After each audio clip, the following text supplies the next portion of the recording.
మొదటి కొరింథీయులకు రాసిన పత్రిక 4వ అధ్యాయము 5వ వచనం, అలానే మొదటి పేతురు పత్రిక 1వ అధ్యాయం 7వ వచనం రెండు తీసిపెట్టి చదవటానికి ప్రయత్నం చేయండి. మొదటి కొరింథీయులకు రాసిన పత్రిక 4వ అధ్యాయము 5వ వచనం చదివి దాని తదుపరి మొదటి పేతురు గ్రంథం 1వ అధ్యాయము 7వ వచనం చదవగా విందాం. కాబట్టి సమయము రాకమునుపు అనగా ప్రభువు వచ్చు వరకు దేనిని గూర్చి కూడా తీర్పు తీర్చొద్దు. ఆయన అంధకారమందలి రహస్యాలను వెలుగులోనికి తెచ్చి హృదయములోని ఆలోచనలను బయలుపరిచినప్పుడే ప్రతివానికిని తగిన మెప్పు దేవుని వలన కలుగును.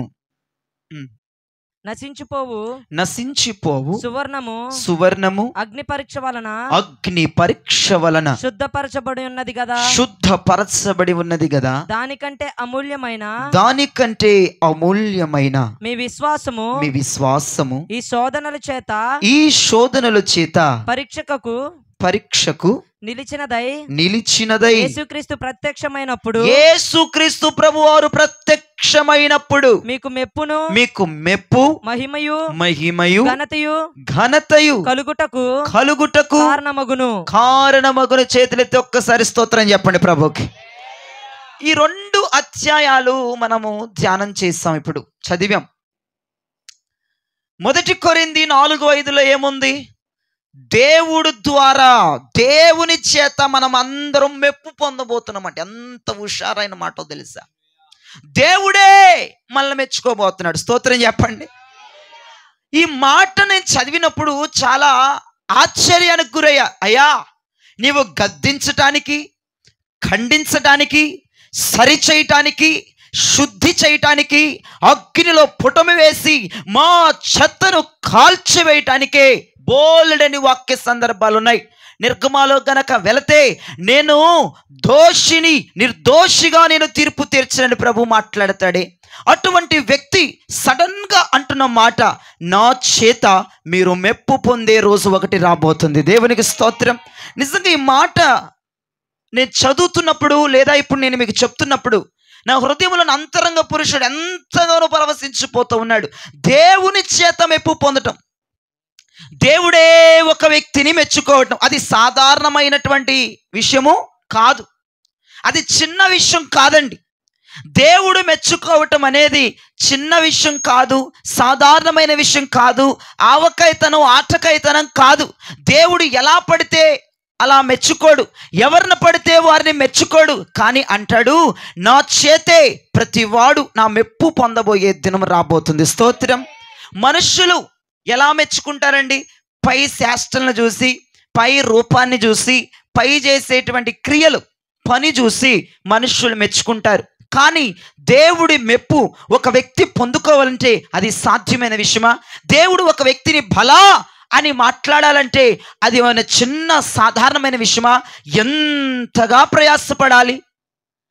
మీకు విషయం చెప్పిన ఆ మొదటి కొరింథీలోనే చక్కగా అక్కడ రాయబడి ఉంది, నీవు నా చేత మెప్పు పొందబోయే దినం రాబోతుంది అనటానికి ముందు దేవుడు అంటున్నాడు, ఎప్పుడు మెచ్చుకుంటాడంట? అంధకార స్థలముల్లో ఉన్నవి బయటపడినప్పుడు, హృదయములో ఉన్నవి బయటపడినప్పుడే, అవి కరెక్ట్గా ఉన్నప్పుడే, అవి నిజాయితీగా ఉన్నప్పుడే, అవి నీతిగా ఉన్నప్పుడే, అవి యథార్థంగా ఉన్నప్పుడే దేవుని చేత మెప్పు అన్నట్లుగా వాక్యం రాయబడి ఉంది. మీరు జ్ఞాపకం చేసుకోవాలి. దేవుడు ఒక వ్యక్తిని ఎప్పుడు మెచ్చుకుంటాడండి? దేవుడు ఒక వ్యక్తిని భలా మంచి దాసుడా, భలా మంచి దాసురాలా అని దేవుడు ఎప్పుడు భుజములపై చెయ్యేసి తట్టిమల పురుకొలుపుతాడో చెప్పనా? హృదయములో ఉన్నవి బయటపడినప్పుడు. ఆయన ఒక్కొక్కరిని మెచ్చుకునే సందర్భం వచ్చినప్పుడు అంట, మన హృదయములో, మన అంతరంగములో ఉన్నవి బయటకు వచ్చినప్పుడు బయటకు తీస్తాడంట. ఆయన బయటికి తీసినప్పుడు అవన్నీ అనుకూలంగా ఉంటే, అవన్నీ ప్రయోజనకరంగా ఉంటే, అవన్నీ నీతిగా ఉంటే, అవన్నీ న్యాయంగా ఉంటే ఏమండి దేవుని చేతే మెప్పు కొట్టేబోతున్నాం. స్తోత్రం చెప్పండి. ఇది చిన్న విషయం కాదండి. ఈ వాక్యం చదువుతున్న తర్వాత, ప్రభా ఖచ్చితంగా నేను నీ చేత మెప్పు పొందాలి, ఖచ్చితంగా మీరు రేపు ఆ సభలో భలా మంచి దాసుడా, భలా అన్న మాట నేను పొందుకోవాలి. మనుషులు చాలామంది నన్ను పొగుడుతూ ఉన్నారు, మనుషులు చాలామంది నన్ను మెచ్చుకుంటూ ఉన్నారు, కానీ నేను మనుషుల మెప్పు కోరనయ్యా. ఈ మాట కోసం ఎన్నో సంవత్సరాలుగా ఎదురు చూశాను. నువ్వు మెచ్చుకుంటే నాకు సంతోషం, నీ మెప్పు నాకు కావాలి అంటే ప్రభు అన్నాడు, రేయ్ నేను మెచ్చుకునే దినం ఒకటి రాబోతుంది. నువ్వు అన్నట్లుగా, నేను ఆశించినట్లుగానే నేను ఒకానొక రోజున మెచ్చుకుంటాను. ఒకానొక రోజున దేవదూతల ముందు నా చేత నువ్వు మెప్పించబడతావు. కానీ ఒక షరత్తు. ఏంటి ప్రభు అని అడిగితే ఆ 1 కొరింథీ 4:5 ప్రభు చూపించాడు. రహస్యమందు ఉన్నవి బయటపడినప్పుడు హృదయములో నుంచి, నీ హృదయంలో ఏముందో, నీ అంతరంగంలో ఏముందో ఈ లిస్ట్ అంతా నేను బయటకు తీస్తా. ఈ లిస్ట్ అంతా నాకు ఓకే అనిపిస్తే, నాకు కరెక్ట్గా ఉంటే, నాకు అనుకూలంగా ఉంటే, నాకు న్యాయం అనిపిస్తే, నాకు యథార్థం అనిపిస్తే, ఓకే పర్లేదు వీడిని మెచ్చుకోవచ్చు అనిపిస్తే మెచ్చుకుంటా, లేకపోతే మెచ్చుకోను అన్నాడు. ఆలోచించండి ఒకసారి. హృదయాలోచనలు కరెక్ట్గా ఉన్నాయా మనవి? హృదయాలోచనలు పర్ఫెక్ట్గా ఉన్నాయా? హృదయంలో ఉన్నవన్నీ నిజాయితీగా యథార్థంగా ఉన్నాయా? ఏమండోయ్, మనుషులందరూ కూడా పై మెప్పులు, పై షోయింగ్ చూస్తారు, పై రూపాన్ని చూస్తారు, పై చేసే క్రియలు చూస్తారు, మెచ్చుకుంటూ ఉంటారు. మనుషులకి మెప్పుకి ఏమి మనం ప్రయాసపడక్కర్లేదండి. ఈజీగా వాళ్ళ దగ్గర ఒక మంచి మాట మాట్లాడేవంటే నీ అంత ఆ పుణ్యాత్మరాలు ఇంకొకటి లేదమ్మా అని మెప్పుకుంటారు. వాళ్ళ ఇంట్లో ఏదో ఒక పని చేసావంటే నీ అంత పని కలితేది ఇంకొకటి లేదని మెచ్చుకుంటూ ఉంటారు. వాళ్ళకి నచ్చిన పనో ఏదో ఒకటి నువ్వు చేసావంటే వెంటనే మనిషి దగ్గర నుంచి మెప్పు పొందొచ్చు. కానీ నేను మనిషి వద్ద నుంచి మెప్పు పొందమని రాత్రి నేను చెప్పట్లా. ఆ దౌర్భాగ్యమైన బోధ నశించునుగాక. దేవుని చేత ప్రతి క్రైస్తవుడు మెప్పు పొందాలి. దేవుని చేత ప్రతి క్రైస్తవుడు మెచ్చుకోదగాలి. దేవుడంతట దేవుడే మన భుజముల మీద చెయ్యేసి మనల్ని తట్టి మనల్ని మెచ్చుకోవడానికి ప్రోగ్రాం పెట్టాలి. మనల్ని మెచ్చుకోవడానికి ఒక ప్రార్థన కూటం అక్కడ జరగాలి. ఇది జరగాలంటే ఒక్కొక్కడి లిస్టు బయటకు తీస్తాడు, ఎవడిని మెచ్చుకోవాలి. ఆ లిస్టు బయటకు వచ్చినప్పుడు మొత్తం కిరాణా సరుకులు లాగా ఉంటుంది. ఆ లిస్టు మొత్తం ఉంటుంది, బయటకు వచ్చేస్తుంది. అర్థమైందా? దేవుడు మెప్పు పై షోయింగ్ చూసి దేవుడు ఎప్పుడు మెచ్చుకోరు. Note this point. మరలా నేను మీకు గుచ్చి చెప్తున్నాను. పై శాస్త్రాల ద్వారా, పై రూపం ద్వారా దేవుడు మోసపోడు. ఆయన మోసపోయేది నీవే అని క్లియర్గా ఈ వాక్యం ద్వారా నేను తెలియజేస్తున్నాను. ఆయన మెచ్చుకుంటాడంటే అది ఎంత మంచి సందర్భం. దేవుని చేత మెప్పులు పొందాలని చాలామంది క్యూ కట్టేశారండి. కానీ ప్రభు అంటాడు, మనకి అవకాశం ఇచ్చాడు. నేను నిన్ను మెచ్చుకోబోయే దినం ఒకటి రాబోతుంది అన్నాడు. అయ్యా మరి ఇది రాబోతుంది కదా, ఇదిగో రహస్యములో ఉన్నవన్నీ ఒక లిస్టుగా తయారు చేసి జిరాక్స్ కాపీ కనుక బయటకు వచ్చినప్పుడు మిషన్లో నుంచి బయటకు వస్తున్నట్లుగా నీ హృదయంలో నుంచి జిరాక్స్ కాపీ తీస్తాడంట బయటికి. అవన్నీ అనుకూలమైతే గనక, అవన్నీ టిక్కులు పెట్టబడితే గనక, అవన్నీ దేవుని దృష్టికి ప్రతికూలంగా ఉంటే గనక, అవన్నీ అనుకూలంగా ఉంటే గనక, అవన్నీ మంచిగా అనిపిస్తే గనక, అదంతా న్యాయమే, ధర్మమే, ఓకే అనిపిస్తే ఖచ్చితంగా ప్రధానుల ముందు, 24 పెద్దల ముందు, కోట్లాను కొలది దేవదూతుల ముందు, తండ్రి ముందు మనల్ని మెచ్చుకోవడానికి దేవుడు లెగిచి నిలబడతాడు. స్తోత్రం చెప్పండి. హల్లెలూయా. దేవునికి మహిమ కలుగునుగాక. మెప్పు గ్యారంటీ, దానికంటే తిప్పలు కూడా గ్యారంటీ. మెప్పు ఎలాగో గ్యారంటీ. నేను మెచ్చుకుంటానని వాగ్దానం చేశాడు. ఏమండోయ్, ఈ ఉపదేశం ఈ రాత్రి మీకు అర్థమైతే దేవుని మెప్పు కొరకు పరిగెత్తే బృందం ఒకటి లగాలి. దేవుని మెప్పు కొరకు పరిగెత్తేటువంటి విశ్వాసులు లగాలి. దేవుని మెప్పు కొరకు పరిగెత్తే ఆత్మీయులు లగాలి. ఎక్కడున్నాడండి ఈ రోజుల్లో మనుషుల మెప్పుల కొరకు చూసే వాళ్ళు ఉన్నారు. ఏమనే పాట బాగానే పాడానా అంటది ఒక ఆమె, నీ వాక్యం బాగే చదివానా అంటాడు ఇంకొకడు, నేను ఆరాధన బాగానే చేశానా అంటది ఇంకొక ఆమె. ఏంటంటో మనుషుల మెప్పు కొరకు, మనుషులతో పొగిడించుకోవడానికి విశ్వ ప్రయత్నాలు చేస్తున్న ఈ ప్రపంచం, విశ్వ ప్రయత్నాలు చేస్తున్న ఈ క్రైస్తవ శతకోటి ప్రయత్నాలు చేస్తూనే ఉంది. ఈనాటికి కూడా మనుషుల మెప్పు అందుకోవాలి, మనుషులను పొగడాలి, మనుషుల దృష్టిలో ఒక రేంజ్లో ఉండాలి అనేమో క్రైస్తవ సమాజం ఉంటే, దేవుడు అంటాడు నేను మెచ్చుకోబోయే దినం ఒకటి రాబోతుంది అంటున్నాడు ఆయన. నేను మెచ్చుకోబోయే దినం రాబోతుంది. నేను మెచ్చుకోవాలంటే రే ముందు తిప్పలు పడాలి. హృదయాంతరంగమును క్లీన్ చేసుకోవాలి, హృదయాంతరంగమును శుద్ధి చేసుకోవాలి. ఎందుకంటే అంతరంగములో ప్రతి లిస్టు బయటకు తీసి దేవుడు మెచ్చుకుంటాడు. దాంట్లో తప్పులు తడికలు ఉన్నాయంటే మెప్పు కాదు కదా, ఏది ఉండదు మన జీవితంలో. అలా పరువు నిలువెత్తున చీల్చేస్తాడు అక్కడ అందరి ముందే, రహస్యంగా కూడా కాదు. ఆ లిస్ట్ అంతా బయటకు తీసి బహిరంగం చేసేస్తాడు మనల్ని. మెచ్చుకోదగ్గ విషయాలు ఉంటే, బయట ఏది చేస్తున్నావు లోపల కూడా అదే ఉంటే, బయట ఏది చేస్తున్నావు లోపల కూడా అదే మనసు ఉంటే, ఓకే దేవునికి స్తోత్రం అని అందరి ముందు నీ భుజం మీద చెయ్యేసి దేవుడికి మెచ్చుకోవడానికి శ్రీకారం చుడతాడు. దేవునికి స్తోత్రం. కాబట్టి మీరు జ్ఞాపకం చేసుకోండి ప్రియ దైవజనమా, మన హృదయంతరంగములు క్లీన్ అయిపోవాలి. పై కాదమ్మా, చాలామంది పై క్లీనింగ్లు ఎక్కువైపోతున్నాయి. హృదయంతరంగాన్ని క్లీన్ చేసుకోవడం చాలా తక్కువ, చాలా తక్కువ. 100లో 5% కూడా లేరండి జనం. హృదయాన్ని క్లీన్ చేసుకునే వాళ్ళు, హృదయాన్ని శుభ్రపరచుకునే వాళ్ళు, హృదయాన్ని గాయపరుచుకునే వాళ్ళు. ఎందుకంటే దేవుడు ఈ పని చూడడం, ఈ పై షోయింగ్ చూడడం. మనుషులు చూసి మెచ్చుకుంటారే, దేవుడికి మెప్పు కుదరదా? నువ్వు నా లిస్టు తీసినప్పుడు అన్ని టిక్కులు పెట్టేయాలి ప్రభా అని ప్రతిరోజు తిప్పలు పడిపోవాలి. ఆయన మెప్పు కోసం తిప్పలు పడిపోవాలి.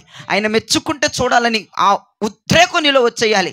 ఆయన నోట్లో నుంచి నీ పేరు పలకాలి, ఆయన నోట్లో నుంచి శభాష్ అనాలి, ఆయన చేతులతో ఒక అవార్డు పొందేసుకోవాలి. లేకపోతే ఎందుకమ్మా ఈ బతుకు? నాకు అర్థం కాదు. మెప్పు పొందిన బతుకెందుకు? మెప్పు పొందిన జీవితం ఎందుకు? దేవుని చేత, మానవ కోటితో కాదు, దేవుని చేత మెప్పు పొందగలిగిన ఒక కుటుంబం కానీ కుటుంబం భూమి మీద ఉండిపోవాలి. నోవాహో నువ్వు ఒక్కడవే నీతిమంతుడు ఈ తరములో అన్నాడు. ఎంత గొప్ప సాక్ష్యం, ఎంత గొప్ప మెప్పుకోలు. ఆ తరములో నోవాహు కుటుంబం ఒక్కటే నీతిగా బ్రతికిందని దేవుడే స్టేట్మెంట్ ఇచ్చాడు. అలాగా మన కుటుంబం కొరకు దేవుడు ఒక మెప్పుకోలు మాట చెప్పాలంటే, నీ హృదయంలో ఉన్న లిస్టు దేవుడు బయటకు తీయకముందే నీ హృదయాన్ని నువ్వు పరిశుభ్రపరచుకోవాలి, నీ హృదయాన్ని క్లీన్ చేసేసుకోవాలి, నీ హృదయాన్ని పరిశుద్ధంతో నింపేసుకోవాలి. స్తోత్రం, హల్లెలూయా. ఇంకో సందర్భం చదివాడు భక్తుడు, 1 పేతురు గ్రంథంలో పత్రికలో ఇంకొక సందర్భం కూడా ఉంది. ఏంటిది అది? అగ్ని చేత ప్రజలను దేవుడు పరీక్షిస్తాడు. ఏముందమ్మా అక్కడ? అగ్ని చేత నేను నిన్ను పరీక్షిస్తా. అంటే శ్రమల చేత పరీక్షించినప్పుడు నీవు నిలబడాలి. స్తోత్రం చెప్పండి. నీవు నిలబడితే నా మెప్పు వస్తుంది, నా మహిమ వస్తుంది, నా ఘనత నీ మీదకు వస్తుంది. అయ్యా నీకే మహిమ కలుగునుగాక, నీకే మహిమ కలుగునుగాక. అయ్యా ఎవరికి మహిమ చెందకూడదు, ఎవరికి మహిమ దక్కకూడదు, నీకే మహిమ దక్కాలని మనం ప్రార్థన చేస్తుంటే దేవుడు అంటున్నాడు, ఎవరైతే నేను పెట్టే పరీక్షల్లో పాస్ అవుతారో, ఎవరైతే అగ్ని పరీక్షల్లో నిలబడతారో, ఎవరైతే శోధనలో నిలబడతారో, ఎవరైతే శ్రమల్లో నిలబడతారో, ఎవరైతే బాధలో నిలబడతారో, నాకు కాదు మహిమ, నా మహిమతో నిన్ను నింపేస్తానంటున్నాడు దేవుడు. ఎంత గొప్ప మాట అండి.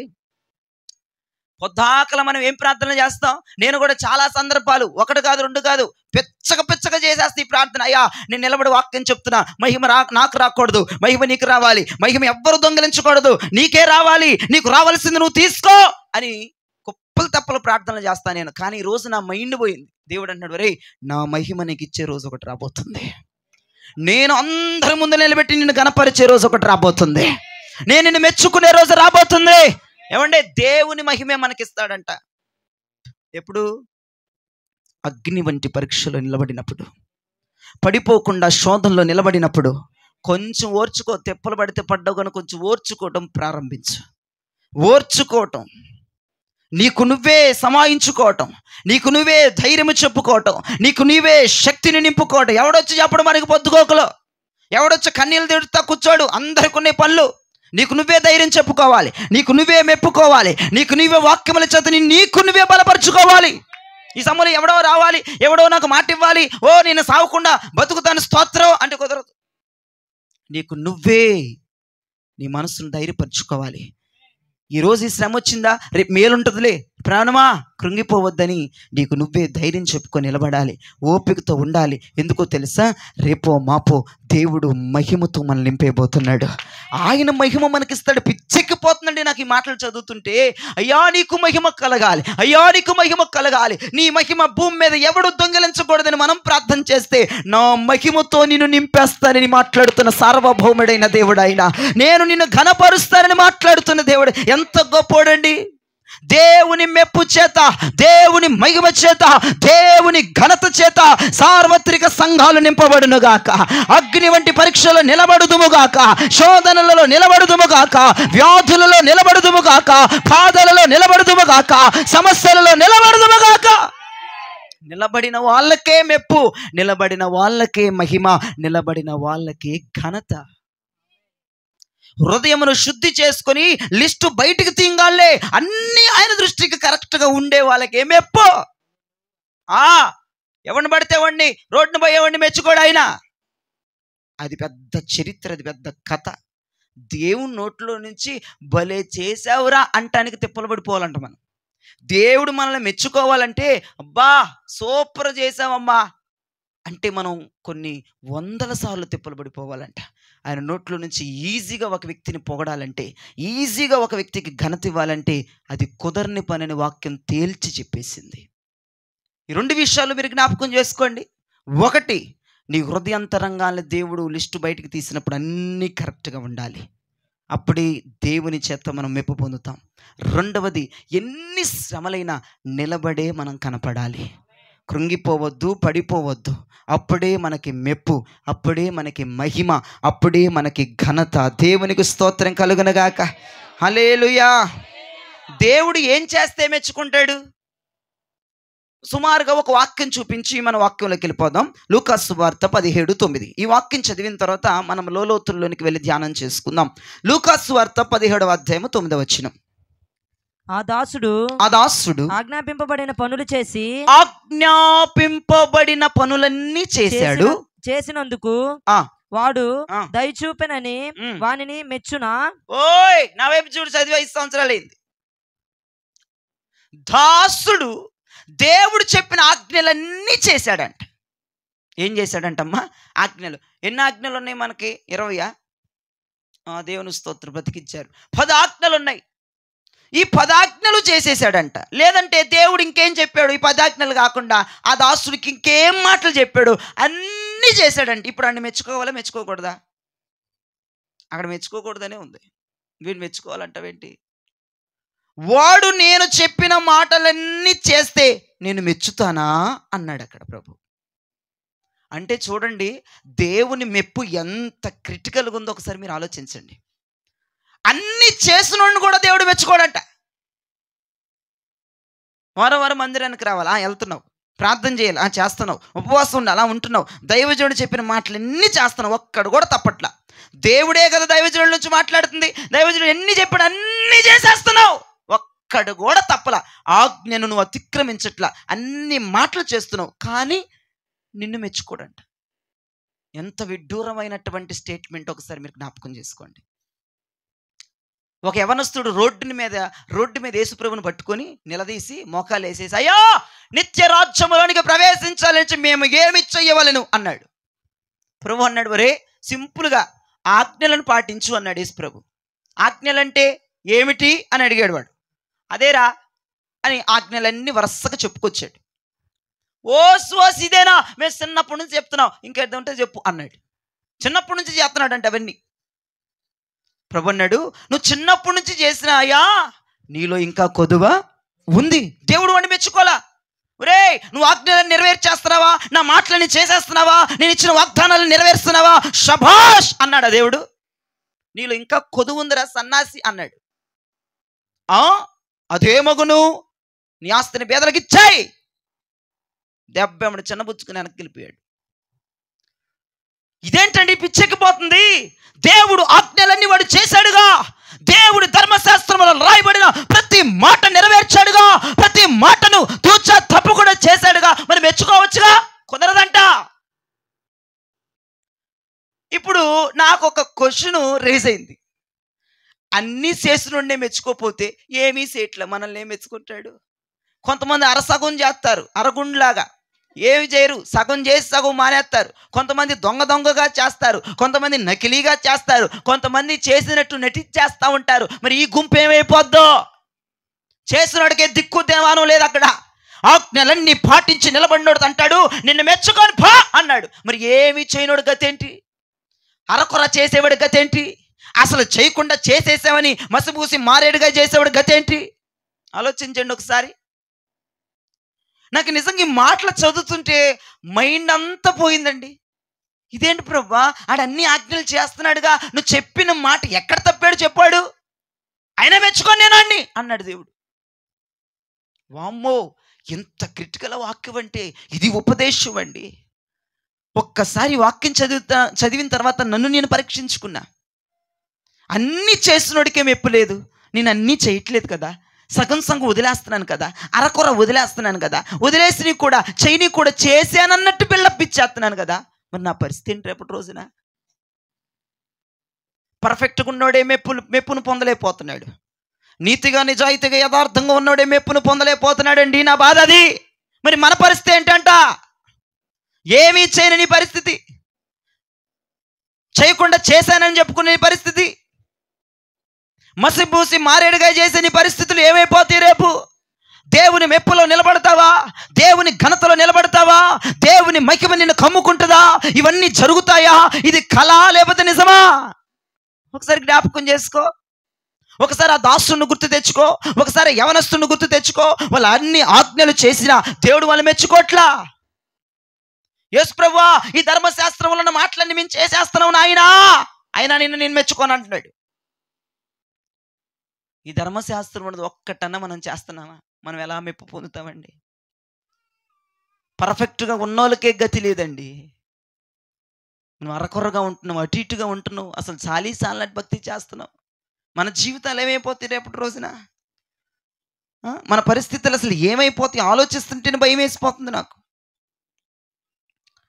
మన పరిస్థితులను ఆలోచిస్తుంటే అన్నీ చేసినోడి సంగతి పక్కన పెట్టు, ఆయన మెచ్చుకోవట్లేదు, ఏమీ చేయట్లా. ఏంటి మన పరిస్థితి? ఆజ్ఞలు సరిగ్గా పాటించం, ఒకటి తెలితే ఒకటి తెలియదు, తెలిసినా చెయ్యం, అబద్ధాల బోరడి చేసేస్తూ ఉంటాం, చేసేసానండి అని మాట్లాడుతూ ఉంటాం, రకరకాలుగా ఏదో ఒక రకంగా తప్పించుకోవడానికి ప్రిపేర్ అయిపోతూ ఉంటాం. రేపు మన సంగతి ఏంటి? దేవుడు నోట నుంచి ఏం మాట రేపు రాబోతుంది అనేది ఒక్కసారి మీరు జ్ఞాపకం చేసుకోవాల్సిందిగా ప్రభు పేరిట మనవి చేస్తున్నాను. దేవునికి స్తోత్రం చెప్పండి. హల్లెలూయా. అపోస్తుల కార్యములు 13వ అధ్యాయం 22వ వచనం చదవండి. మరి దేవుడు ఎలా మెచ్చుకుంటాడు ఒక వ్యక్తిని? ఫోన్ ఎత్తండి, హలో అంటాను నేను. దేవుడు మరి ఒక వ్యక్తిని త్వరగా ఎత్తాలి. దేవుడు ఒక వ్యక్తిని ఎలా మెచ్చుకుంటాడు? అన్ని ఆజ్ఞలు చేసినోడిని మెచ్చుకోవట్లేదు కదా, పర్ఫెక్ట్గా అన్ని ఆచరించేవాడిని మెచ్చుకోవట్లేదు కదా, మరి దేవుడు ఎవరిని మెచ్చుకుంటాడయ్యా? అపోస్తుల కార్యములు 13వ అధ్యాయం 22వ వచనం. తరువాత అతనిని తొలగించి దావీదును వారికి రాజుగా ఏర్పరచెను.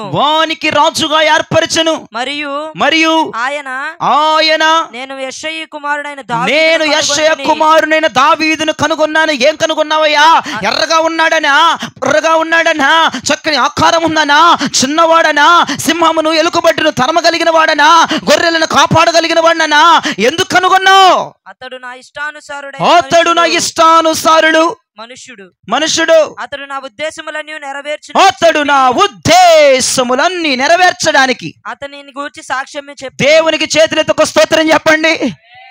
ఏమండి? ఆజ్ఞలన్నీ చేసిన వాడికే దిక్కు దివానం లేదు, బైబుల్ అంతా పాటించిన వాడికే దిక్కు దివానం లేదు. ఈ రోజు చూడండి, దేవుడు ఎవరిని మెచ్చుకుంటాడో, ఎవరికి మహిమిస్తాడో, ఎవరికి ఘనత ఇస్తాడో తెలుసా? దావీదులాగా దేవుని ఉద్దేశాలు మనం తెలుసుకోవాలంట. స్తోత్రం చెప్పండి. హల్లెలూయా. దేవుని ఉద్దేశాలు ఎవడ తెలుసుకుంటాడో ఆడే కింగ్. ఆయన ఉద్దేశాలు తెలుసుకోవాలంట. ఆజ్ఞలు వేరు, ఉద్దేశాలు వేరు. ఆజ్ఞలు చేసినోడిని మెచ్చుకోవట్ల, 10 ఆజ్ఞలు పాటిస్తున్న వాడిని కూడా, కరెక్ట్గా ఉన్నాడిని కూడా ఆయన మెచ్చుకోవట్ల. మరి ఎవరిని మెచ్చుకుంటాడయ్యా? ఉద్దేశములను గ్రహించగలిగిన వాడు, ఉద్దేశములను చేత పట్టగలిగిన వాడు. ఎవరి ఉద్దేశములు గ్రహించాలి? దేవుని ఉద్దేశం ఏంటో గ్రహించాలి. అసలు ఉద్దేశం అంటే ఏంటంటే, ఆయన చెప్పక ముందే ఆయన మనసెరిగి చేసే పనులని ఉద్దేశములు అంటాం. స్తోత్రం చెప్పండి. మీకు అర్థం అవటానికి ఒక ఉదాహరణ చెప్తాను. దమస్కు ఎలియాజరు అబ్రహాము కుమారుడికి మరి వివాహం చూడటానికి, అంటే పెండ్లి సంబంధం చూడటానికి పలానా ఊరు బయలుదేరి వెళ్తున్నాడు.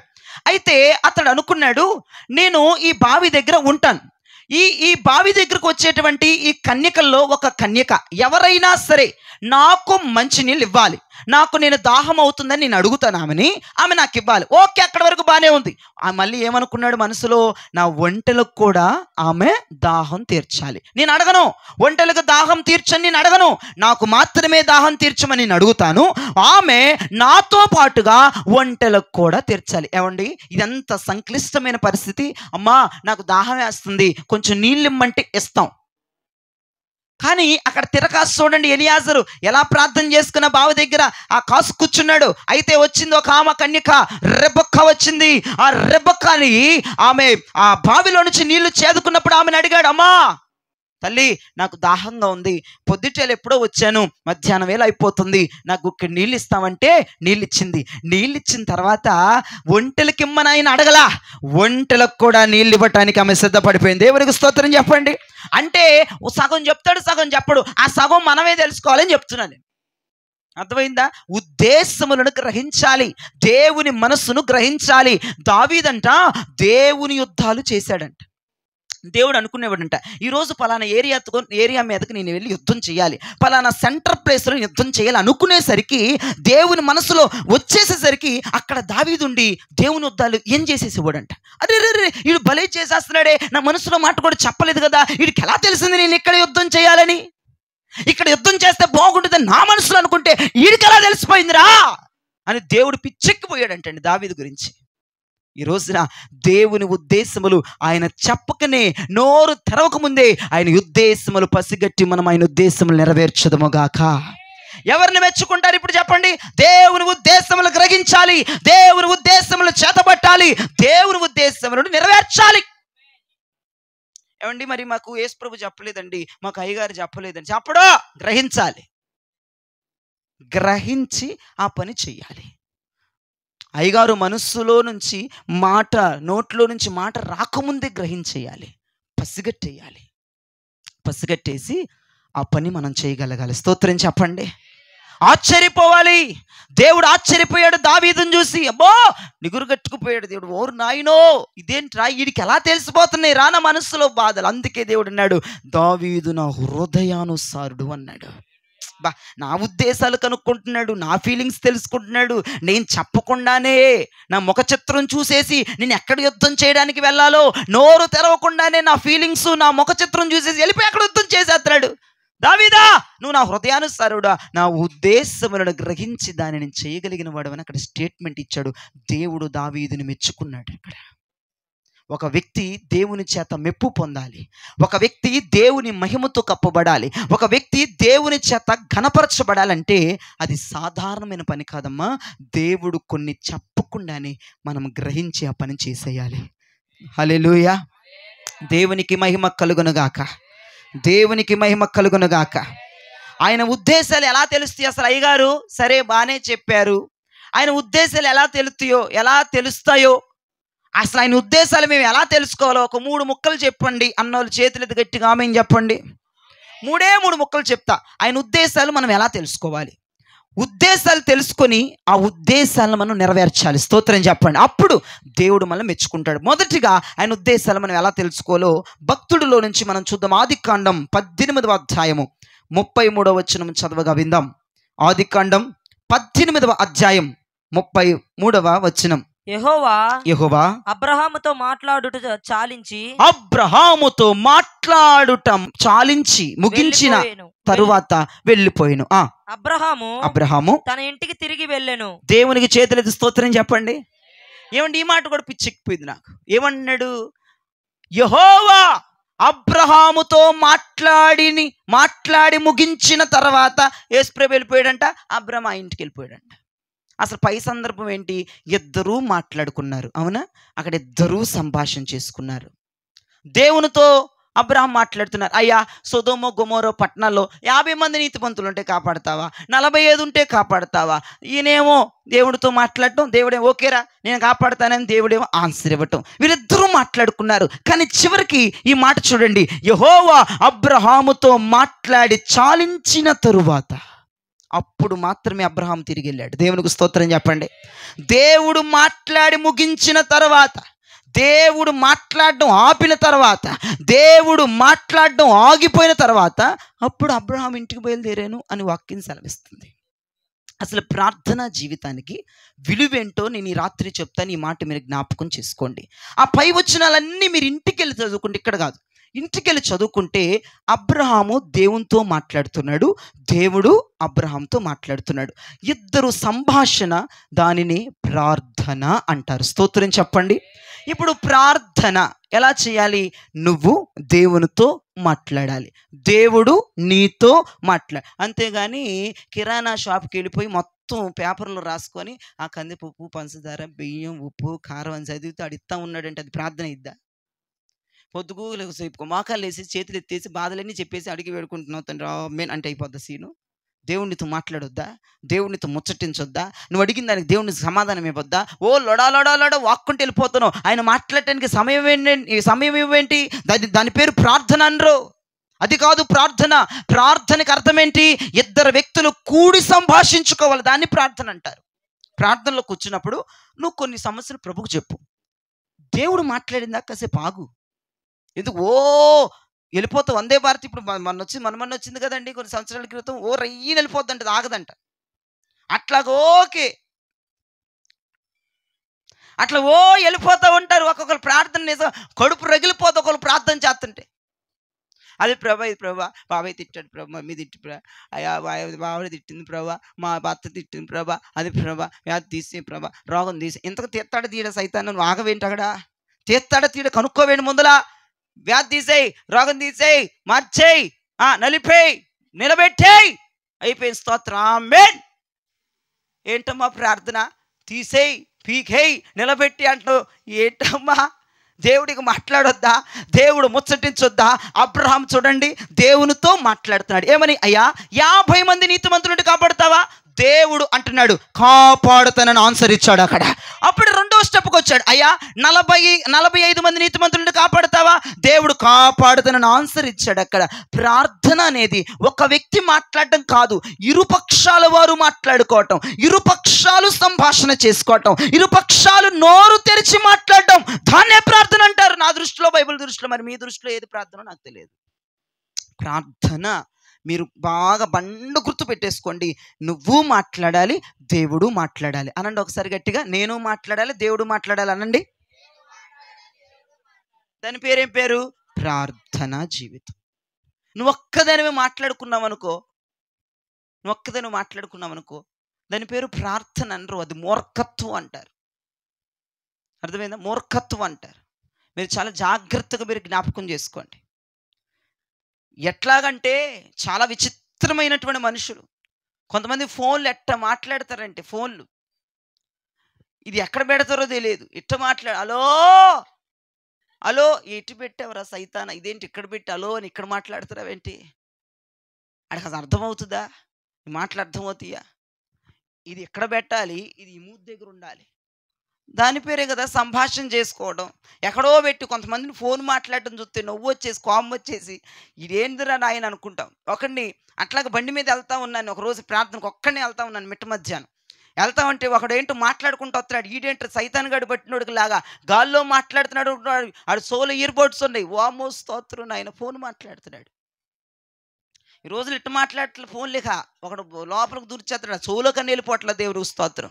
దూర్చేసేసి అనియా అని నాతో మాట్లాడుతున్నట్టుంది, ఎవరే ఆగరా నన్ను అన్నట్టుంది, నేనే స్లో చేస్తున్నా. నేను స్లో చేసి ఆడు ముందుకు వచ్చేసరికి నాతో మాట్లాడట్లు వెళ్ళిపోతా ఉన్నాడు. అలా గమనిస్తే చెవులో ఆ గబిలాంటివి చూసేసరికి ఓరు ఏసు రక్తం, ఈ పాపిస్తోడు ఇది నాకెట్టు తగలడ్డారేంట్రా, నేను ఎట్టవుతాడు అట్టే వస్తున్నాడు. ఆ రూట్ కూడా అట్టేనేమో. దేవునికి స్తోత్రం. అసలు ఒక మాట్లాడే విధానాలు విచిత్రంగా ఉంటాయండి మనుషులు.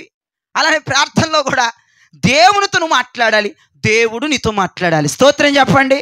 నువ్వు మాట్లాడి చాలించో, దేవుడు నీతో మాట్లాడడం మొదలు పెడతాడు. అయ్యా దేవునితో మాట్లాడడం ఎట్లాగా? ఇది కూడా ఒక క్వశ్చన్ వచ్చింది అనుకో. నువ్వు ప్రార్థనలోకి వెళ్ళంగానే, ప్రార్థనలో కూర్చోగానే చేతులెత్తు. పరిశుద్ధాత్ముడు దిగిందాకు ప్రార్థన చేయొద్దు. నువ్వు స్తోత్రాలు చెప్తూనే ఉండు, స్తోత్రాలు చెప్తూనే ఉండు, స్తోత్రాలు చెప్తూనే ఉండు. స్తోత్రాలు అంటాము, ఆమేన్ అంటాము, హల్లెలూయా అంటాము, చప్పట్లు కొట్టడము, స్తోత్రం స్తోత్రం స్తోత్రం అంటాము. ఆయన దిగిందాక నువ్వేమీ మాట్లాడొద్దు. ఒక్కసారి ఆత్మదేవుడు దిగొచ్చాడా అప్పుడు నీ రోదన చెప్పుకోవడం ప్రారంభించు. ఆయన క్లియర్గా నీతో మాట్లాడతాడు. స్తోత్రం చెప్పండి. మోకాలు వేసేయంగానే మ్యాటర్లోకి దిగిపోకూడదు. మోకాలు వేయంగానే పరిశుద్ధాత్మ ప్రజెన్స్ నీ గదిలోనికి రావాలి. మోకాలు వేయాలి, చేతులు ఎత్తాలి, గట్టిగా చప్పుళ్ళు కొట్టాలి, గట్టిగా కేకలేసి ప్రభా నా మధ్యకు దిగిరయ్యా, నేను నా రోదన నీకు చెప్పాలి, నా మొర నీకు చెప్పాలి, నా వేద నీకు చెప్పాలి, నేను ఉన్న నా సముఖమందు దిగిరా నాయన అన్నావు కదా, అక్కడ నేను వారిని కలుసుకుందును అన్నావు. రాయ్యా, నన్ను కలుసుకోయ్యా, నిన్ను చాలా మాట్లాడాలి, చాలా విషయాలు మాట్లాడాలి ప్రభా అని కొన్ని గంటలు నీ మీదకి పరిశుద్ధాత్మ వచ్చిందాక నువ్వు ఏ సమస్య చెప్పొద్దు దేవుడికి. ఆత్మ దిగితే అప్పుడు మాట్లాడడం ప్రారంభించు. అన్య భాషలు రెపరెపలాడుతూ నోట్లోకి వచ్చేస్తే, అగ్ని కణాలంటి శక్తి నిన్ను ఆవరిస్తే, నువ్వు ఒక ప్రజెన్స్లో, ఒక మహిమలో, ఒక శక్తిలో, ఒక ఆత్మలో బంధించబడినట్లుగా గనక నీకు అనిపిస్తే అప్పుడు దేవునితో మాట్లాడడానికి తెగించు, దేవునితో మాట్లాడడానికి ప్రారంభించు. ఆమేన్ చెప్పండి. హల్లెలూయా, హల్లెలూయా. సరే, ప్రార్థన అంటే సంభాషణ అన్నాం కదా. ఇద్దరు వ్యక్తులు మాట్లాడుకోవటమే ప్రార్థన. ఇప్పుడు ఎవరు ముగించారు ఫస్ట్ ఈ సంభాషణ? అబ్రహాం మాట్లాడుతున్నాడు, దేవుడు మాట్లాడుతున్నాడు. ఎవరు ఫస్ట్ ఆపారు? ఎవరు ఆపారు? దేవుడు ఆపకుండా నువ్వే టైం పెట్టుకొని కిర్రని అలారం గంట మోహంగా దెబ్బంటే ఎందుకు ఆపేస్తున్నావు? నేను దేవుడు ఆపనక్కర్లేక మరి ఇంతసేపు చేయాలని అలారం ఉంటుంది, కిక్కిరి మరి అది మోహంగానే దేవునికి స్తోత్రం, ప్రార్థన సాగోలు ఆమేన్ అంటావు, అయిపోయింది సీన్. నువ్వెందుకు ముందు లేకపోతే నాకు అర్థం కాదు. ఇక్కడ ప్రార్థన ఎవరు ఆపాడు? మాటలు ఎవరు ఆపారు? దేవుడు ఆపాడు. అబ్రహాం ఇక సాల్లే అయ్యా, ఇసుకొచ్చేస్తుంది, పొద్దు నుంచి మాట్లాడుతూనే ఉన్నాను, సొమ్మసిల్లిపోయాను, బోర్న్విటా కలుపుకోవాలి, బూస్ట్ కలుపుకోవాలని ఏమన్నా అలారాలు పెట్టి ఏమన్నా మాట్లాడాలి? కాదండి, దేవుడే ఇక చాలేరు అబ్రహమా, ఈ పూటకి ఇల్లు అన్న తర్వాత అబ్రహాం కదిలాడు. స్తోత్రం చెప్పండి. అసలు నిజంగా ఈ మాటలు చదువుతున్నప్పుడు నాకు చాలా ఆశ్చర్యం అనిపించిందండి. ప్రార్థన అనేది దేవుడు ఆపాలి, నువ్వు కాదు. దేవుడే బ్రేక్ చేయాలి, దేవుడు ఆపాలి. ఇక చాలేరు, ఈ పూటకి చాలే అమ్మా, ఇక నిద్రపో అని దేవుడు ముగించాలి ప్రార్థన. మనం ముగించకూడదు.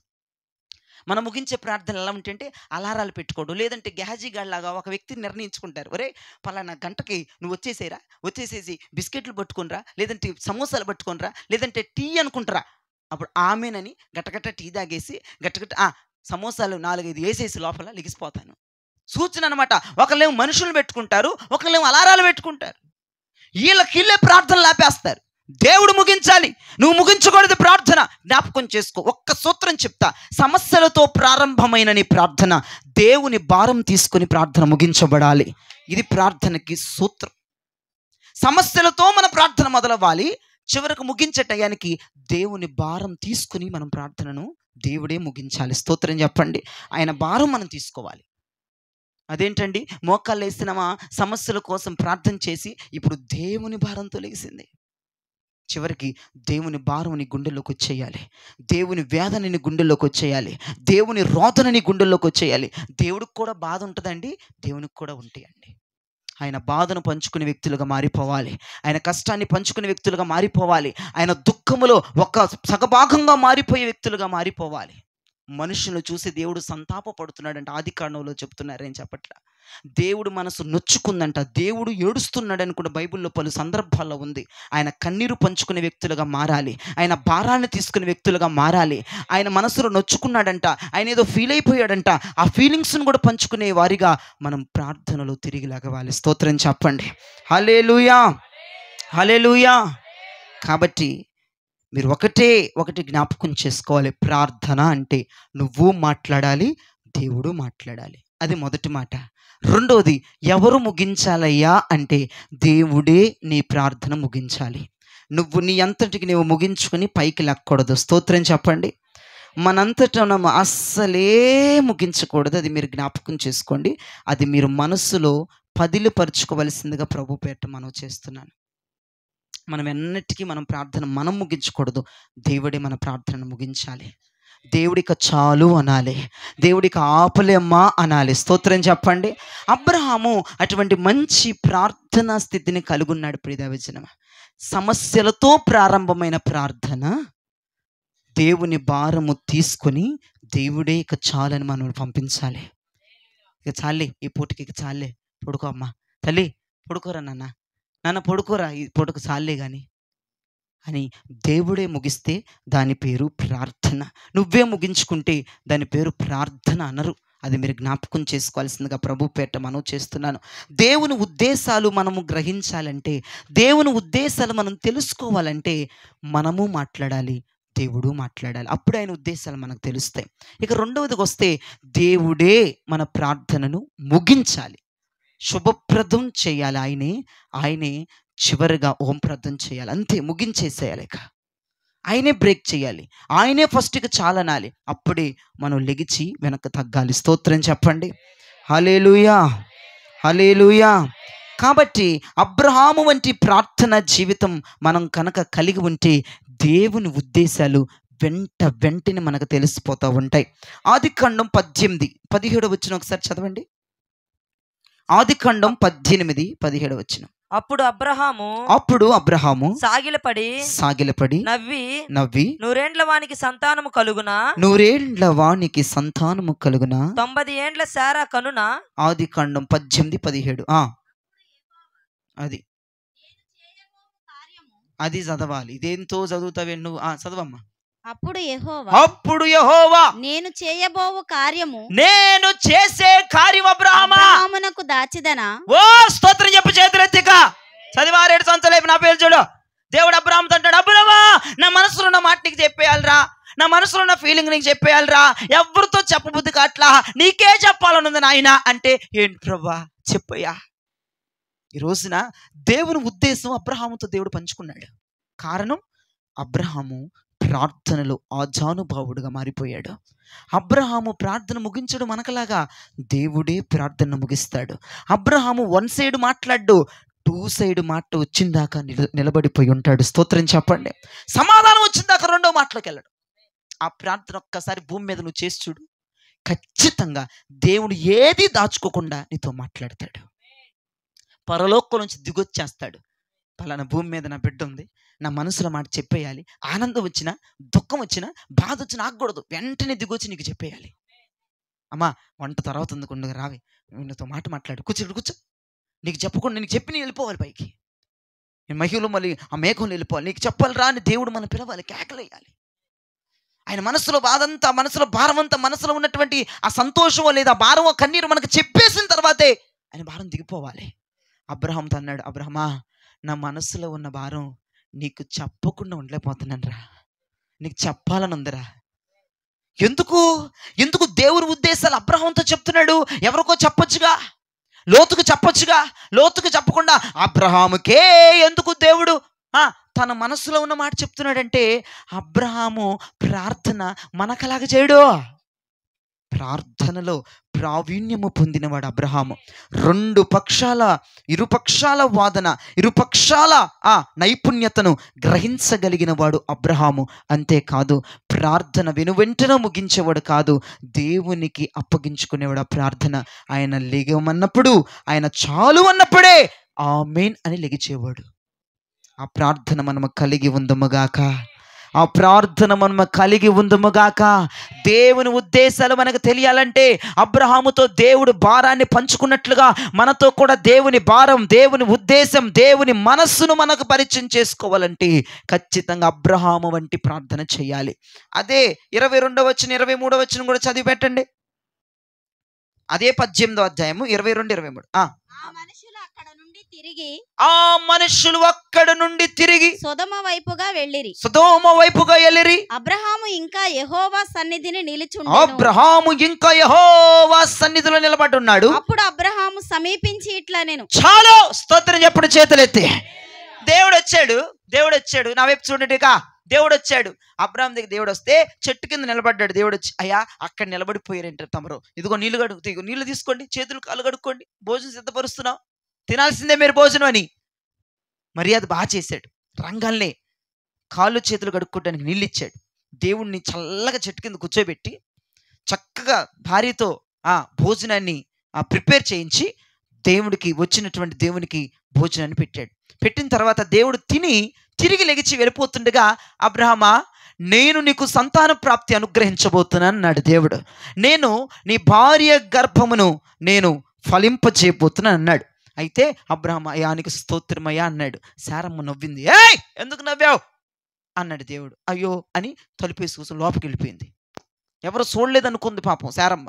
కలుక్కు నవ్వింది. ఈ వయసులో సంతాన ప్రాప్త్యా, ఈ వయసులో సంతానం రావటం అని ఆమె నవ్వింది. దేవుడు గద్దించాడు, అబ్రహాము నీ భార్య అంటే నవ్వుతుంది, నీ భార్యకి చెప్పుకో, నేను సర్వశక్తి కలిగిన నీ భార్యకి చెప్పు, నేను చేయగలిగిన దేవుణ్ణి అన్నాడు. ఓకే ప్రభా, థ్యాంక్స్ అయ్యా, వందనాలయ్యా, నువ్వు గొప్పోడువయ్యా అని చెప్పేసి మరి వెళ్ళిపోవచ్చుగా. యేసుప్రభు వెళ్ళిపోయాడు, చెప్పేసి వెళ్ళిపోయాడు. అబ్రహాం థ్యాంక్స్ చెప్పాడు. చెప్పినా కూడా ఇంకా ప్రార్థనలోంచి లెగలేదంట. స్తోత్రం చెప్పండి. లెగలా. 23వ వచనంలో సహోదరి చక్కని మాట చదివింది, ఆయనకి ఇంకా సమీపిస్తున్నాడంట. అబ్బో ఎంత పిచ్చెక్కిపోయిన మాట అండి ఇది. కార్యం జరిగినా కూడా, చేస్తాను అన్నా కూడా, రిజల్ట్ వచ్చేసినా కూడా ఇంకా దేవునికి సమీపం అయిపోతున్నాడంట. ఇంకా ప్రార్థన చేస్తున్నాడు. అది మనం అనుకో, కార్యం జరిగింది అనుకో, ప్రార్థన చేస్తావు సాతాన్లాగా ఏసీ వేసుకుని ఇంకా గొరక పెట్టి పడుకోవటమే. ఎందుకంటే అప్పులు తీర్చమని ఓ కుప్పలు తెప్పలు తలబాద వేసుకొని ఎక్కడ మందిరం పెడితే అక్కడికి వచ్చేసేదని అప్పులు తీరాలని. తీరిన తర్వాత ఏంటమ్మా భాగ్యమా ప్రార్థనకు రావట్లేదంటే, అయ్యగారు ఇంకేదో చెప్పిద్ది కాకమ్మ కబుర్లు. మనం వెళ్ళాం, గుండెపోటు చచ్చిపోతారు సేవకులు ఆ మాటలకి. ఎందుకంటే తీరిపోయిందిగా, సమస్య తీరిపోయినాయి, అప్పులు తీరిపోయినాయి, రోగం పోయింది, రాదు మందిరానికి. కానీ అబ్రహాం అలా కాదు. దేవుడు వాగ్దానం చేసేసాడు, పిల్లల్ని ఇచ్చేస్తానని చెప్పేశాడు, కన్ఫామ్ రా బాబు అన్నాడు. అయినా సరే ప్రార్థనలోంచి లేగటం సంగతి పక్కన పెట్టండి, ఇంకా దేవునికి సమీపం అయిపోతున్నాడంట, ఇంకా దేవునికి దగ్గర అయిపోతున్నాడంట, ఇంకా దేవుడు కలుసుకోవాలని సిద్ధ మనసు కలుగున్నాడంట. అబ్రహామా, నీ మనసు ఈ రోజున ఏలూరు ప్రాంత ప్రజలకు వచ్చును గాక. కార్యం జరిగినా, అద్భుతం జరిగినా, ఆశ్చర్యకార్యం జరిగినా, దేవుడు నీ మాట నెరవేరుస్తానని చెప్పినా, నువ్వు దేవునికి ఇంకా దగ్గర అయిపోవడానికి ఇంకా ఉపవాసాలు చేస్తూనే ఉండాలి, ఇంకా కన్నీరు కారుస్తూనే ఉండాలి. అందుకు కదా అబ్రహాముకి దేవుని ఉద్దేశాలు చెప్పేశాడు దేవుడు అబ్రహాంతో. నచ్చేసింది పిచ్చగా దేవుడు అబ్రహాం ప్రార్థన. భూమి మీద అబ్రహాము లాగా ఎవడన్నా ప్రార్థన చేస్తే దేవుడికి వినాలని ఉంది. ఎవడు చేయడు. ఆయన మాట్లాడినెవరు, నువ్వే మాట్లాడతావు. ఆయన ముగించినెవరు, నువ్వే ఆమేనంటావు. కార్యం జరిగిందనుకో ప్రార్థనలోనే కనపడవు, అద్భుతం జరిగిందనుకో గుడిలోనే ఉండవు. అది మన పొజిషను. అబ్రహాం పొజిషన్ అది కాదు. ఇతను మాట్లాడతాడు, దేవుడు మాట్లాడతాడు, దేవుడే ప్రార్థన ముగిస్తాడు, అప్పుడే లెగుస్తాడు. మూడవదిగా దేవుడు అద్భుతం చేస్తానయ్యా అని చెప్పినా, అది జరిగినా సరే దేవునికి ఇంకా సమీపం వెళ్ళిపోతున్నాడు. ఈరోజు అబ్రహాం ఇక్కడ ఉన్నాడు అనుకో, అబ్రహ్మా ఇంకెందుకురా ఉపవాసాలు ఉంటున్నావు అబ్రహ్మ, నువ్వు ఉపవాసాలు మానేయ్యా, బిడ్డ పుట్టాడు కదయ్యా, ఉపవాసాలు మానేరాదా, మొక్కుబడి చెల్లించేసుకో, దేవునికి 10,000 పడాయి, 20,000 పడాయి, అయిపోయింది సీను. 10,000 20,000 పడితే అవ్వదు సీన్. అక్కడ జ్ఞాపకం చేసుకో ఏంటి అక్కడ కార్యం. ఉపవాసాలు ఉండడం ఆగలా, ప్రార్థనలో ఉండడం ఆగలా, దేవునికి సమీపం అవటం ఆగలా, కన్నీరు కార్చడం ఆగలా, దేవుని తృప్తిపరచడం ఆగలా, ఇంకా దగ్గరైపోవటానికి, కౌగలించుకోవటానికి, హత్తుకోవటానికి, ముద్దాడటానికి ఇంకా దగ్గరికి వెళ్ళిపోతున్నాడు. ఎంత గొప్ప శ్రేష్టమైన కార్యం ఒకసారి మీరు జ్ఞాపకం చేసుకొని ప్రియదర్శన. మనమందరం ఈ రోజున అబ్రహాము వంటి ప్రార్థన చేయాలి అనండి గట్టికోసారి. ఎవరు ప్రార్థన చేయాలమ్మా? మాకు రాదు అబ్రహాం పట్టి, నా ప్రార్థన నేనే చేస్తా, నీ ప్రార్థన నువ్వే చేస్తా పోతావు. అది గుర్తుపెట్టుకో. నీ ప్రార్థన నువ్వు చేస్తా కుదరదు. అక్కడ అబ్రహాం లాగా చెయ్యి, నీ దమ్ముంటే అబ్రహాం లాగా ఇద్దరూ మాట్లాడేటట్లుగా ప్రార్థన చెయ్యి, ఆయనే ముగించేటట్లుగా ప్రార్థన చెయ్యి. కార్యాలు జరిగిన ఇంకా దగ్గర అయిపోవడానికి ప్రయత్నాలు చేసేయి. అప్పుడు దేవుడు అంటాడమ్మా, నీ ప్రార్థనకి మెచ్చి, నీ ప్రార్థనకి పడిపోయి, నేను నా మనసులో మాట నీకు చెప్పేనుంది అని దేవుడు మనతో మాట్లాడాలి. అట్టి రీతిగా దేవుడు మళ్ళీ ఆశీర్వదించునుగాక. 3 మాటలు చెప్తానన్నానుగా, 3 మాటలు ఒకటి అయిపోయింది. ఇప్పుడు ఎన్నో మాట ఇది? 2. నిర్గమాకాండం 24:18. మీరు త్వరగా మనకు సమాధానం ఇస్తే ముందుకెళ్ళిపోదాం. నిర్గమాకాండం 24:18. అప్పుడు మోషే ఆ మేఘములో ప్రవేశించి కొండ మీదకి ఎక్కెను. మోషే ఆ కొండ మీద రేయింబగళ్ళు 40 దినములుండెను. 25:8 చదవండి. 25వ అధ్యాయం 8. నేను వారిలో నివసించునట్లు వారు నాకు పరిశుద్ధ స్థలమును నిర్మింపవలెను. దేవునికి చేతులెత్తి ఒక్కసారి ఆమేన్ అనండి. దేవుడని యెహోవా మోషేతో, మోషే కొండెక్కరా. ఏ కొండయ్యా? సినాయి కొండెక్కో. ఇందాక బిడ్డలు పాడుతున్నారు, సినాయి పర్వతం మందు గొప్ప మేఘమై ఆవరించక. దేవునికి స్తోత్రం. ఇంకా ఆపేయి, వినండి. కొండెక్కమన్నాడు. కొండెక్కి 40 రోజులు నాతో ఉండాలి అన్నాడు. నాకు అర్థం కాని విషయం, ఫరో దగ్గరికి వెళ్తున్నప్పుడు మోషేను కొండెక్కమన్నాడా దేవుడు? లేదు. ఐగుప్తులో 10 అద్భుతాలు చేశాడు, అప్పుడు కొండెక్కమన్నాడా? లేదు. ఎర్ర సముద్రాన్ని పాయలు చేసే ముందు, ఒరే మోషే ఒకసారి కొండెక్కి రారా, కిందకు దిగి ఎర్ర సముద్రం పాయలు చేస్తానన్నాడా? లేదు. మారాన్ని మధురంగా మార్చేటప్పుడు దేవుడు కొండకు రామన్నాడా? లేదు. ఆకాశం తెరిచి అంతరిక్షాన్ని తెరిచి మన్నాను పంపించినప్పుడు దేవుడు మోషేను కొండెక్కమన్నాడా? లేదు. ఎరుకో గోడలు, ఇంకా అదంతా ఎందుకులేండి, అది వేరే సంగతి. యెహోషువ ఉన్నప్పుడు అక్కడ వరకు బండలో నుంచి నీళ్ళు వచ్చినప్పుడు దేవుడు మోషేను కొండెక్కమన్నాడా? లేదు. మరి ఎందుకు ఎక్కమన్నాడు? ఏ విషయంలో ఎక్కమన్నాడు అంటే, మోషే నా ఉద్దేశాలు నీకు తెలియజేస్తాను, కొండెక్కు అన్నాడు. స్తోత్రం చెప్పండి. కొండెక్కి ఏం చేయాలి? ఆడుకోవడానికి కాదు కొండెక్కేది. 40 రోజులు ఇక్కడే ఉండిపోవాలి. అద్భుతాలు జరిగేటప్పుడు, అద్భుతాలు చేసేటప్పుడు దేవుడు కొండెక్కమండు. కొండ ఎక్కమనేది ఎందుకు తెలుసా? ఉద్దేశాలు చెప్పడానికి. ఏం చెప్తున్నాడు భక్తుడు? చదివాడుగా 25:8 ఏమన్నాడు?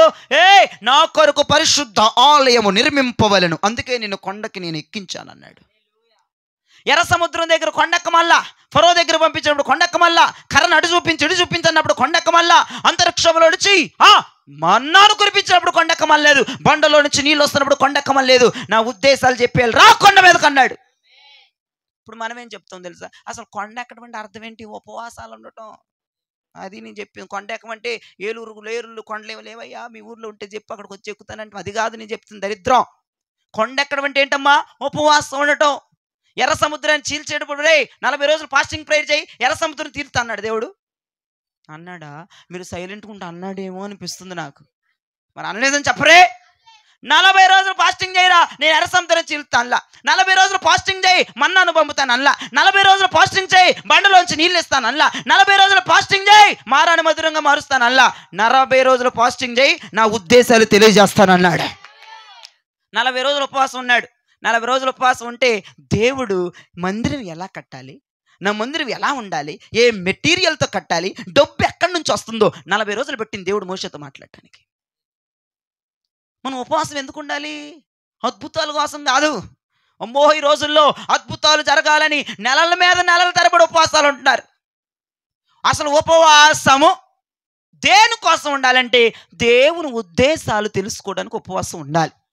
మోషే లాంటి ఉపవాసం చేయి, ఉపవాసం మానే. అబ్రహాం లాంటి ప్రార్థన చేయి, మోషే లాంటి ఉపవాసం చేయి.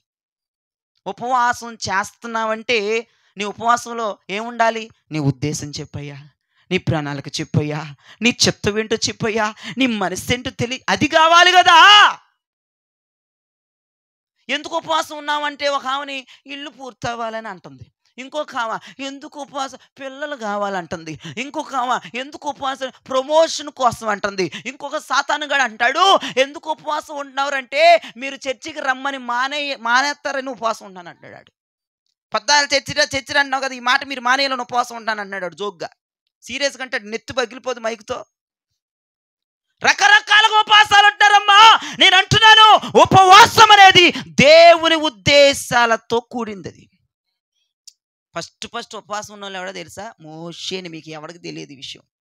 40 రోజులు ఫాస్టింగ్లో పెట్టేశాడు.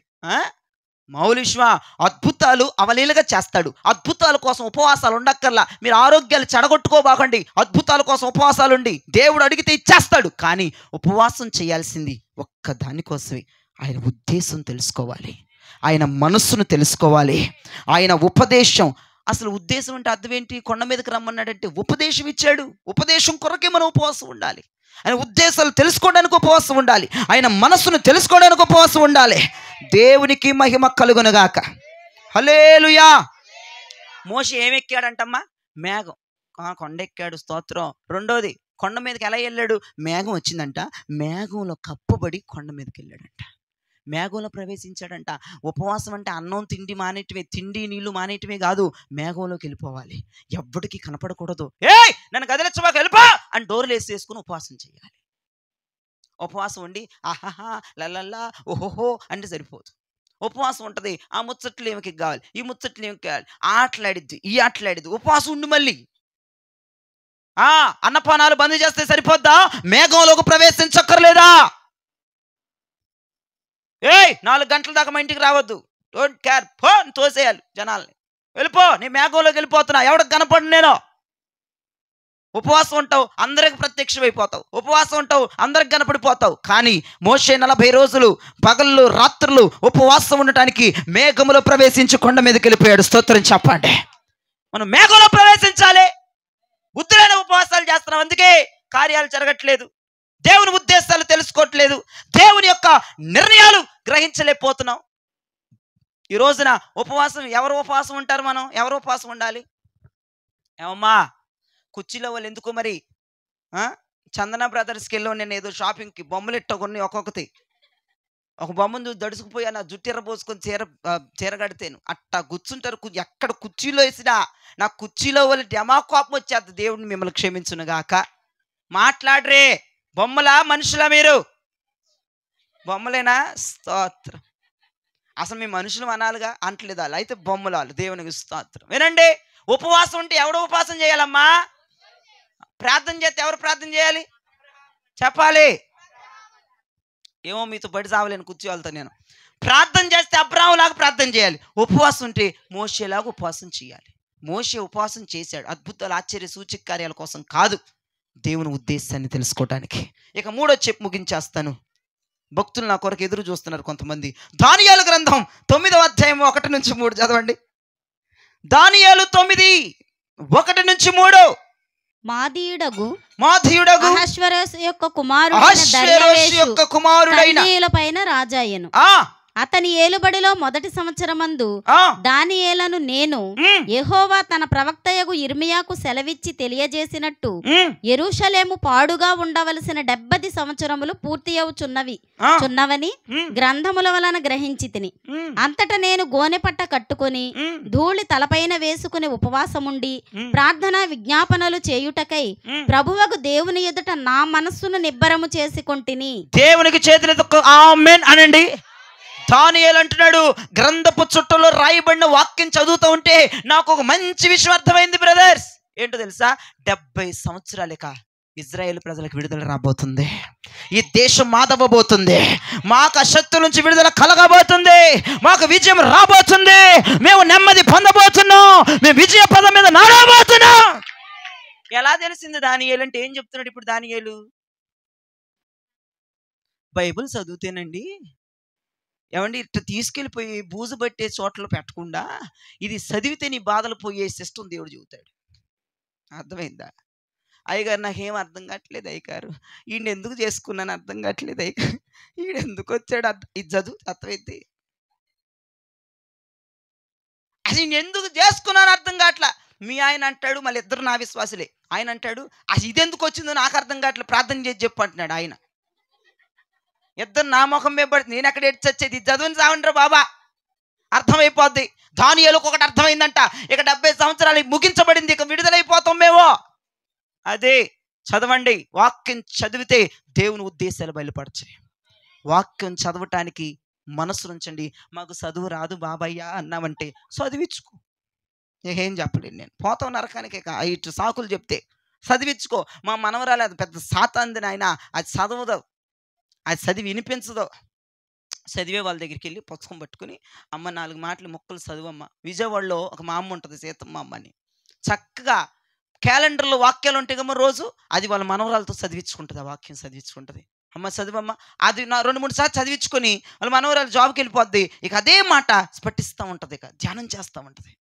నేను వెళ్ళాను అనుకో, ఆ వాక్యం నాకు చెప్పేస్తుంది. ఏంటమ్మా అంటే, మనవరాలు ఒక 2 సార్లు చెప్పింది, అయ్యా నా మనసులో నా మనసులో అనుకుంటున్నా, మైండ్లో అనుకుంటున్నాను, నా నోట్లో అనుకుంటున్నాను, నాకు వచ్చేసింది. ఆ రోజంతా అదే మాట్లాడిద్దంట. అలాగా చదువు రాలేదు, బోల్డ్ మార్గాలు ఉన్నాయమ్మా. ఏం లేకుండా కూర్చొని నాకు చదువు రాదు, మా వాళ్ళు చదవరు, మా వాళ్ళు చదివి వినిపించరంటే చదివే వాళ్ళ దగ్గరికి వెళ్ళు. దేవుడు నేను బహుగా ఆశీర్వదించును గాక. నీకు విడుదల ఎప్పుడు వస్తుంది? నువ్వు ఎలా బాగుపడబోతున్నావు? ఏ రోజుకి నీకు ఉపశమనం దొరికిద్ది? ఏ రోజుకి నువ్వు బతికి బయట పడబోతున్నావు? అన్ని గ్రంథం చుట్టూ దేవుడు రాసేసాడు. ఏడిస్తే కన్నీరు తుడిచే వాక్యాలు దీంట్లో ఉన్నాయి. బాధపడితే బాధలు ఎలా నిలబడాలి, అగ్ని పరీక్షలు వస్తే ఎలా నిలబడాలి, ఏటిని ఎలా ఎదుర్కోవాలి, వేటిలో నుంచి దేవుడు ఎలా విజయిస్తా అన్ని దీంట్లో ఉన్నాయి. నీకు తెలియాలంటే గ్రంథాన్ని చదువు. మొదటిదిగా దేవుని ఉద్దేశం తెలియాలంటే అబ్రహాములాగా ప్రార్థన చేయాలి. దేవుని ఉద్దేశాలు తెలియాలంటే రెండవదిగా మోషే లాంటి ఉపవాసం ఉండాలి. మూడవదిగా దేవుని ఉద్దేశాలు తెలియాలంటే బైబిల్ చదవవలెను. అర్థమైందా?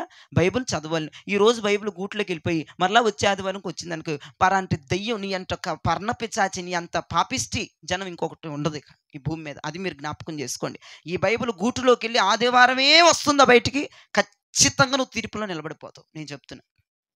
రోజుకొక్కసారి అది కొన్ని నిమిషాలైనా ధ్యానం చేయడానికి ప్రారంభించు. మన బాధలు, మన కష్టాలు, మన లేమి, మన నష్టం అంతా దేవుడు పూర్తి చేస్తాడు. దేవునికి స్తోత్రం. దీని ద్వారానే మనం సమస్తాన్ని గ్రహిస్తామండి. ఎప్పుడైతే నేను బైబిల్ చదవటం ప్రారంభిస్తున్నానో, బైబిల్ చదువుతున్నాను, దేవుడు నిజంగా నాతో మాట్లాడుతూ ఉన్నాడు. నిజంగా వేదన, దుఃఖం, బాధ ఎగిరిపోద్దండి వాక్యం చదివితే. కాబట్టి క్వశ్చన్ మార్క్ అయిన మన జీవితాలు ఆన్సర్ దొరకాలి, సమాధానం దొరకాలి. దానియేలులాగంటే ఖచ్చితంగా వాక్యం చదవాలి. ఇప్పుడు చెప్పాను, జ్ఞాపకం చేసుకోండి. దేవుని ఉద్దేశాలు ఎలా తెలుస్తాయి? అబ్రహాము లాంటి ప్రార్థన చేయాలి, మోషే లాంటి ఉపవాసాలు చేయాలి, దానియేలులాగా బైబిల్ చదవాలి. అప్పుడు దేవుని ఉద్దేశాలు తెలుస్తాయి. వాళ్ళని మాత్రమే దేవుడు మెచ్చుకుంటాడు, వాళ్ళని మాత్రమే దేవుని మహిమతో నింపుతాడు, వాళ్ళని మాత్రమే ప్రజలందరి ముందు ఘనతతో నిలబెడతాడు. దేవుని మెప్పు నువ్వు పొందుకోవాలంటే 3 సంగతులు త్వరగా చెప్పిండు. ఒకటోసారి 2 3 బైబిల్ చదవాలనండి. చాలు, దానియేలు గిన్నెలు వద్దు, బైబిల్ చదవాలనండి. మళ్ళీ ఒకటి చెప్పండి, 2 3 అంతే. దేవుని ఉద్దేశం తెలిసిపోద్ది. బలా మంచి దాసుడు దేవుడు మహిమలు మనం పొగడబోతున్నాడు. దేవుని చేత మనం మెప్పులు పొందబోతున్నాం. ఈ వాక్యం అర్థమైందన్న వాళ్ళు గట్టిగా ఒక్కసారి ఆమేన్ అనండి. ఈ వాక్యమును దేవుడు దీవించి మీ వినికిడిలో ఆశీర్వదించి ఫలించును గాక.